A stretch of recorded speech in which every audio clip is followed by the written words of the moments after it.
Viewers, আশা করি সকলে ভালো আছেন। এই যে রেসিপি বাই এটি চ্যানেলের পক্ষ থেকে আপনাদের সবাইকে স্বাগতম। আজকে আমি আপনাদের জন্য বিকেলের নাস্তার একটি রেসিপি নিয়ে এসেছি। আর আজকে তৈরি করে দেখাবো বাঁধাকপির পাকোড়া। অনেক সহজ কিন্তু খেতে ভারী মজা এই বাঁধাকপির পাকোড়া। আমি এখানে পাকোড়া তৈরি করার জন্য নিয়েছি 500 গ্রাম বাঁধাকপি। বাঁধাকপিগুলোকে আমি খুব ভালোভাবে ধুয়ে ঝুরি করে নিয়েছি। পাকোড়া তৈরি করার জন্য খুবই মিহিভাবে ঝুরি করে নিতে হবে। যত ভালো মিহি হবে পাকোড়া তত পারফেক্ট হবে।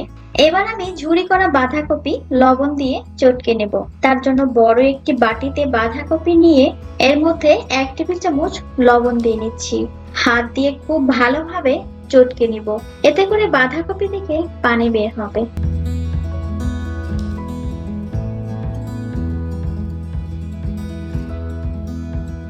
পানি বের হয়ে বাঁধাকপি অনেক কমে গেছে। এবার আমি বাঁধাকপি চেপে চেপে উঠিয়ে নেব। খুব ভালোভাবে চেপে নিতে হবে যেন এক্সট্রা পানি না থাকে।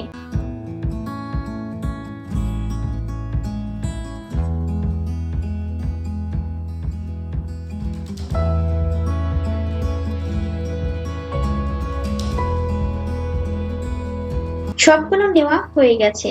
এবার আমি এর মধ্যে দিয়ে দিব 1/3 কাপ পরিমাণ পেঁয়াজ কুচি, 1/3 কাপ পরিমাণ বেসন, 1/3 কাপ পরিমাণ চালের গুঁড়ো, দিয়ে দিচ্ছি আমি একটা ডিম, 1/2 টেবিল চামচ ধনে গুঁড়ো, 1/2 টেবিল চামচ জিরে গুঁড়ো, 1/2 টেবিল চামচ মরিচ গুঁড়ো, সামান্য পরিমাণ হলুদের গুঁড়ো এবং স্বাদ মতো লবণ দেওয়ার পর হাত দিয়ে মেখে নেব। এই কাজটা অবশ্যই হাত দিয়ে করতে হবে।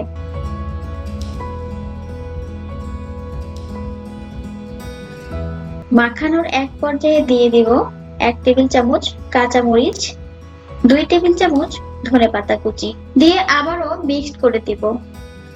আর আপনারা যে যেমন ঝাল খেতে পছন্দ করেন সেই অনুযায়ী ঝালের পরিমাণ কম বেশি করে নেবেন।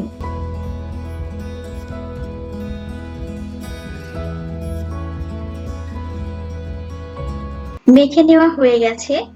এবার আমি ভেজে নেব। আমি আগেই চুলাতে পর্যাপ্ত পরিমাণ তেল দিয়ে কড়াই বসিয়ে দিয়েছি। পাকোড়া ডুবো তেলে ভাজতে হবে। এবার আমি মিশ্রণ থেকে একটু একটু করে নিয়ে পাকোড়া শেপ দিয়ে তেলে ছাড়বো। আর অবশ্যই চুলার আঁচ মিডিয়াম থেকে লোয়ে মাঝামাঝি রাখতে হবে। এতে পাকোড়া সব দিকে ভালোভাবে সেদ্ধ হবে। চুলার আঁচ বেশি দিতে যাবেন না, তাতে উপরের অংশ পুড়ে যাবে কিন্তু ভেতরে কাঁচা থেকে যাবে। তাই অবশ্যই চুলার আঁচ মিডিয়াম থেকে লোয়ে মাঝামাঝি রাখতে হবে। দেওয়া হয়ে গেছে। এবার দুই পাশে বাদামি করে ভেজে নেব।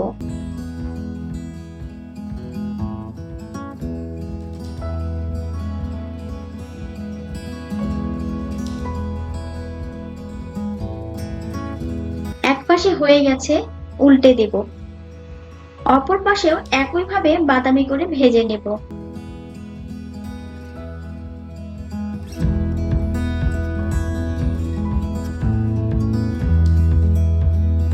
অপর পাশও হয়ে গেছে। এবার তেল ঝরিয়ে কিচেন টিস্যুর উপর তুলে নেব। এতে বাড়তি তেল শুষে নেবে।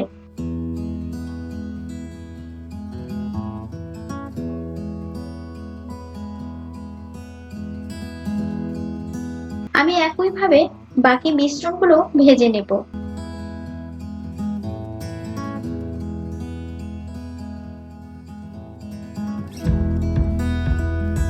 আমার ভাজা হয়ে গেছে।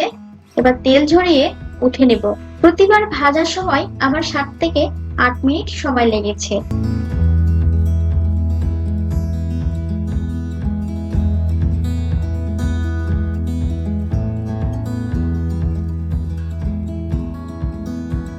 তৈরি হয়ে গেল মুচমুচে পাকোড়া। এই পাকোড়া খেতে খুবই মজার। বিকেলের নাস্তায় গরম গরম পাকোড়া খেতে কার না ভালো লাগে। শীতকালের সবজি দিয়ে এত সহজ এবং এত মজার একটি রেসিপি তৈরি করা যায়, সত্যি অবাক করা বিষয়। আপনারাও বাড়িতে ট্রাই করবেন। আমার এই নাস্তার রেসিপি কেমন হয়েছে তা অবশ্যই কমেন্টস করে জানাবেন। ভিডিওটি ভালো লাগলে লাইক করতে পারেন। এখনো যারা চ্যানেলটি সাবস্ক্রাইব করেননি তারা অবশ্যই সাবস্ক্রাইব করে পাশে থাকা বেল আইকনটি প্রেস করে নেবেন, যাতে পরবর্তীতে সহজ এবং মজার কোনো রেসিপি ভিডিও আপলোড করলে সহজেই আপনাদের কাছে নোটিফিকেশন চলে যায়।